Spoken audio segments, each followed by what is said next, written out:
Editor's note, the following contains spoilers through the season 10 finale of American Horror Story, double feature, The Future Perfect.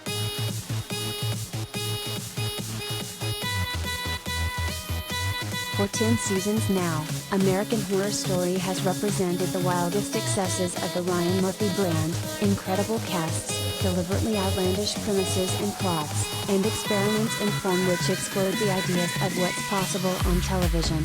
However, while those qualities mean that it's always exciting and fun to track what exactly this show is up to, the drawback, far too often, is that it's rare for a season of the anthology series to actually stick the landing and tell a coherent story.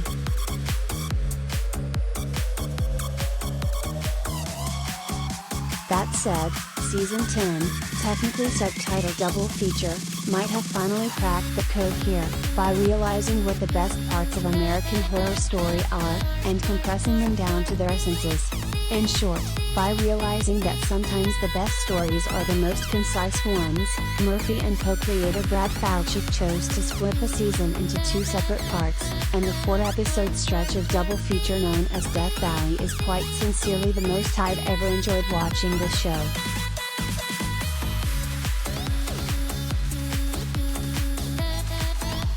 Collider video of the day.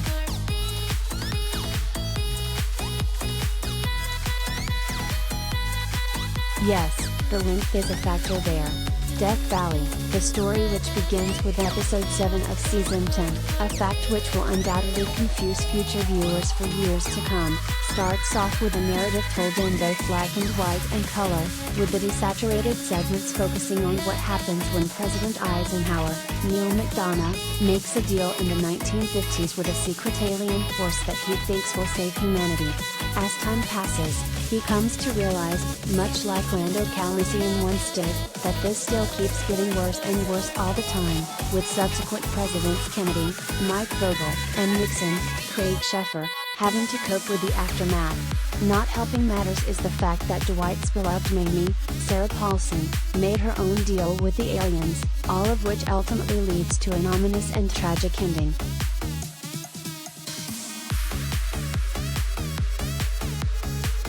Again, what works here is the compressed runtime, especially given the broad nature of the characterization involved. An awful lot of Death Valley is devoted to a present-day storyline featuring 4 young college students whose camping trip in the desert leads to their eventual impregnation by the aliens, who, since arriving on Earth, have been developing a hybridization project to ensure their survival.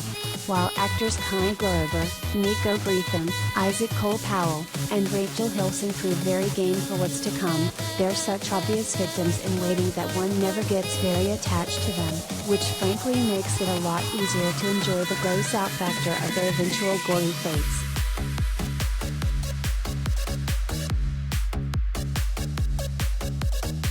With no time to waste, Terry's no unnecessary melodrama or screen time wasted on dull tangents.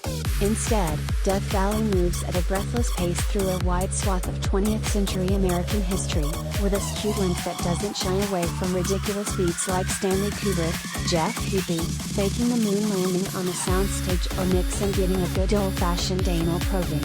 The mayhem of the alien conspiracy storyline is a fun riff on familiar tropes, almost verging on parody sometimes, in that singular Ryan Murphy way, must-see viewing for any X-Files fan.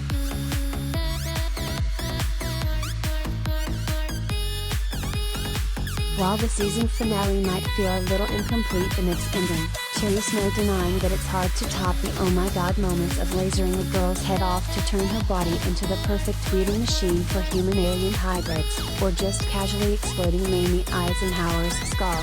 Admittedly, Mamie did get to die knowing her legacy would live on in the form of annual birthday, Halloween, and Christmas celebrations, which, no, good for her. Between the blunt brutality of these characters' fates and the promised destruction of the human race, it's an incredibly nihilistic storyline. But it was also entertaining as hell to watch.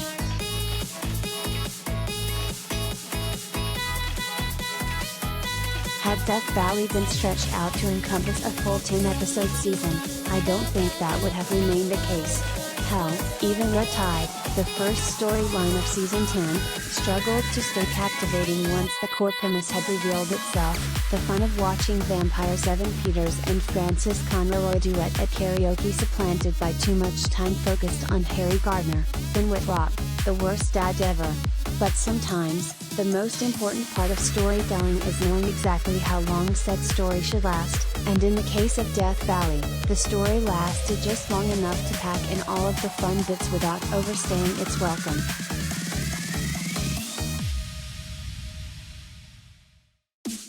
Is this experiment something that we might expect to see in future American Horror Story seasons?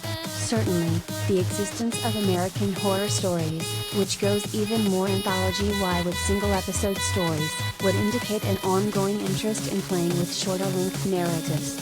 But the defining trait of American Horror Story as a series, to me, has always been the sense that literally anything can happen.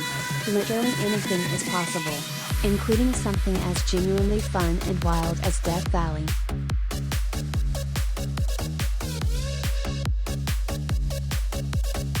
American Horror Story is streaming now on FX on Hulu.